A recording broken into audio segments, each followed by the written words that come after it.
have any advice tonight, but I did have a memory that I wanted to share. I don't know if you would remember or not, but you were pretty little, so you were it was right in kindergarten, or right before kindergarten. I went to play in the park, and there was we went to cut through this like manicured part of the park at the beginning, where like like the little sign statue and kind of stuff is, and there were these flowers, like little bushes with little flowers on them, not very big, like really really small, because you weren't very tall, and they weren't, they might have went to like your shins or whatever. But whenever we were running that way, and you were ahead of me by like a few steps, and so once you hit that area, all of these butterflies just like flew up in the air, just like, oh yeah, it was like hundreds of them, I swear to God. And it was so cute. It was super cool. And so we're like trying to catch these butterflies, and you're just like, looking all over like this, trying to catch them with this big smile on your face. And I often think of that. So like, sometimes when you're trying to say do NLP, or you're trying to reprogram your mind, or try to get rid of a bad thought and replace it with a good one, right? A good feeling. And you should pick one of your happiest moments, right? And then like refill that feeling, and use that feeling to replace the negative feeling of whatever it is that's going on, or the negative belief that you have. So with that, what you do is, this is what I do. So if I find myself like thinking bad stuff, you know what I mean? Because your thoughts are very important. So whatever you think, you create. So you want to be very, very mindful of the stuff that you think in your mind. Okay, so you'll have to get control of that. And one of the ways to do that is by programming over, almost like a VCR tape. I know you're too little to know what a VCR tape is, but or maybe, I guess now you're too little to know what a cassette is too. Jesus. Okay. Let's just say we're re-recording over it. Okay. So what I do is I take my thumbnail, or my pointer fingernail, and I stick it like right there in the corner of my thumbnail, and I'll do that, and I'm like, this, I'm not gonna have a negative thought. So like I do this, and I think about it, and I'm like, okay, so this is what I'm going to do to stop a negative thinking, or a negative thought, or whatever, or belief, and reprogram it, right?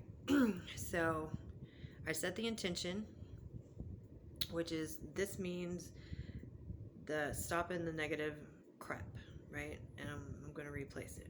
So stop the negative crap, right? So I'll do that for a few seconds, or however long it takes for me to rethink. And then, I'll think of like a happy moment, or one of the most happy moments that I've had. And so one of them that I use is that day that we were at the park, because it was the cutest, coolest thing ever. I mean, how many kids actually get to run accidentally into this little clearing with a few bushes of flowers, and then like hundreds of butterflies just fly up, and they don't like fly up and fly away. They like fly up and hang out, and they're all like fluttering around you, and you're just all arms up in the air, just cheesing, and trying to jump up and get them. And it was pretty fun. So I used that, and I replaced that. It replaces it with that. So No, I just thought I'd share that. I didn't know if you'd remember or not, but it was super fun. There was one time that was not so super fun. Not for us.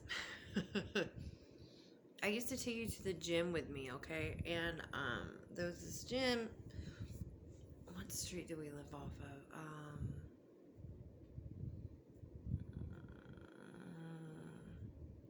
Crap.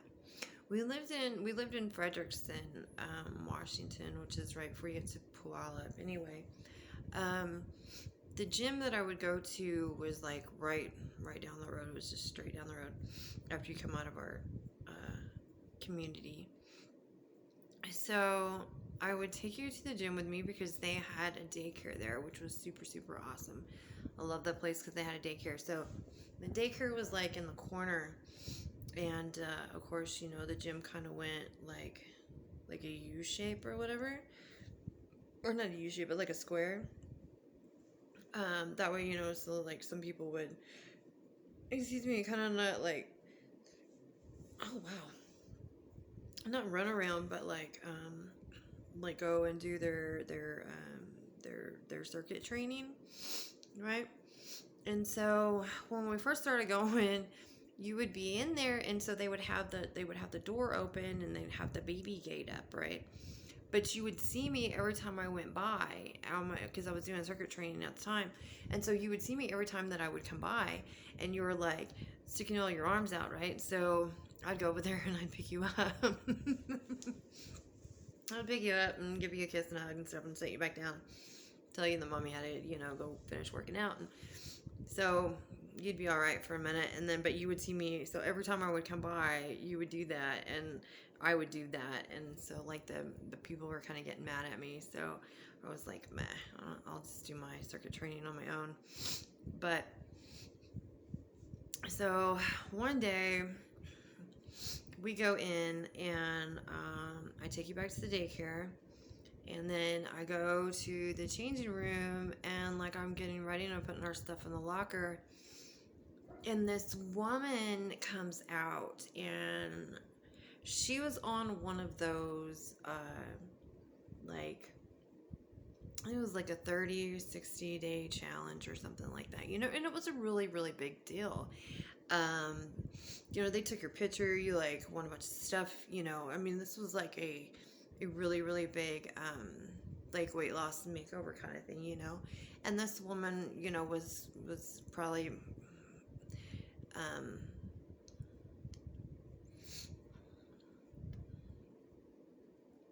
she was heavier set. I'm not going to say heavier set like me, because right now, all of this is just like protecting the goods underneath, which are primo. So, I'm going to start unraveling that package here shortly. So, yeah. Anyway, back to the story. So this lady's in there talking, and she was sick, and she was like, man, she was telling this other lady, she was like, you know, I was really, really sick, and I didn't want to come, you know, today, and all this kind of stuff, because she was sick, and she didn't want to get anybody else sick, but she didn't want to like, you know, like wimp out on the whole challenge thing, right? Because you can only miss like so many days, or not miss, or something like that.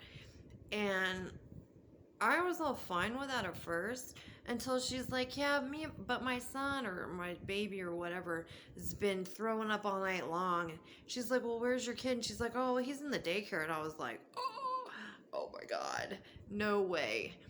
I was like, man, I want to go out and get my fucking baby. Sorry, get you out of there, right? And I'm like, I just think I was like, you know what, surely this woman, it's not that bad, right? Because surely she would have had enough sense not to take the baby in there, or to even come. And she didn't really look that sick, you know what I mean? So I went ahead and I worked out, but I didn't work out as long as what I normally do. I used to work out at like 3 hours a time, 7 days a week. And then I went down to like 5 days a week, but 3 hours at a time. That's back whenever I was a PT stud, which I used to be a PT stud. Like, I was the shit. The shit. Anyway. I probably shouldn't use that word until you're old enough now anyway. My apologies. I won't do it again. So, I go and I pick you up. Go ahead, we go home. Me and you both are fine. I just made, okay, we had white carpet and I had Kool-Aid. Oh, I don't know why I gave you Kool-Aid that day. No, it wasn't Kool-Aid. It was Gatorade. Yeah. And I don't know, maybe it was juice. I don't know. Whatever it was red in color. Because I started feeling a little, but I wasn't for sure yet, you know? And then the next thing I know, because I'm sitting on the floor and I'm waiting for you, and you come walking across, and you're like, Mommy, and all over my white carpet, all over the floor. I was like, oh my God. Jeez. There was so much of it, and I was like, oh my God. And so I get you better, and I get you, get you some medicine, get you in the bedroom and stuff, and I got your blankies, because you have this crazy thing with blankies. I got you, you had two of each kind of silky and fuzzy blankies that you had. You loved them, and trust me, you did not, there was no giving you one blankie and then saving the other blanket for whenever that one had to get washed. No, you wanted all of them, all of this, in your bed all at one time. And yeah, so whenever I washed them, I had to wash them all in bulk and make sure they were clean every day, because you would freak out. But so anyway, so you're in there with your blankies, and next thing I know, I get sick. So next thing I know, me and you are camped out in your bedroom, just puking our guts up. We were so sick for 3 days. It was bad. Me and you both were in there. They were like, your dad, your brother were shoving, they'd open up the door and then push in food and Pedialyte and stuff, and then shut the door because they didn't want nothing to do with it. Yeah, and they would push in, paper towels and rags and trash bags. They'd have to. I'd tie up the puke, trash can. That's getting kind of gross, but anyway, yeah, it wasn't funny, but it's funny now looking back, because we were locked away, we were under quarantine, the coronavirus, for real. Nobody wanted anything to do with us at all. They acted like we had the plague. Yeah, but yeah, I remember there was this, whenever I was over in Iraq, I was in Kuwait actually at the time, and I done one of those reading book things. So I got on video and I read you the storybook about a boy and his tree. Well, the book really was about the tree, and the tree was talking about how it provided for the boy all of his life, which is true really in nature and in the world in general, if you think about it. So the tree, as it was growing with the boy, gave the boy a place to climb up and play, because the little boy used to sit at the bottom, when he was too little to climb, and then the tree would give the boy shade. And then, the boy would climb the tree, And as the boy got older, then he, you know, climbed a tree with this little girl. And then him and this girl got married. And then they used the tree.